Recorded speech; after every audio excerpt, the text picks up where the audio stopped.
লাদাখের গালোয়ান উপত্যকায় ভারত ও চীনের সেনাবাহিনীর মধ্যে মুখোমুখি সংঘর্ষ হয় গেল বছরের 15ই জুন। প্রায় 8 মাস পর এসে সেই ঘটনার ভিডিও প্রকাশিত হয়েছে। এ ঘটনায় ভারতের 20 সেনা নিহত হন, আর চীনের পক্ষ থেকে শুক্রবারই স্বীকার করা হয় 4 জনের মৃত্যুর বিষয়টি।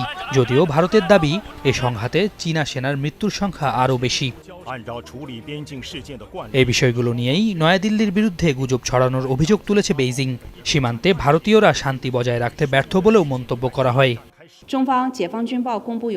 সীমান্ত সংঘাতের জন্য সব দায় দায়িত্ব ভারতের, তারাই আগ বাড়িয়ে হামলা করে, এজন্যই সংকটের সৃষ্টি হয়।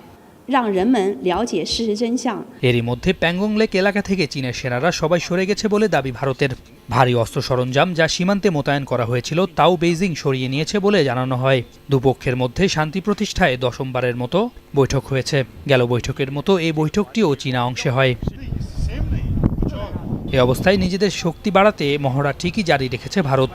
রাজস্থানে ভারতীয় সেনা ও বিমান বাহিনীর যৌথ মহড়ায় এন্টি ট্যাঙ্ক ক্ষেপণাস্ত্রের সফল পরীক্ষা চালানো হয়। সৈয়দ ইফতেখার, সময় সংবাদ।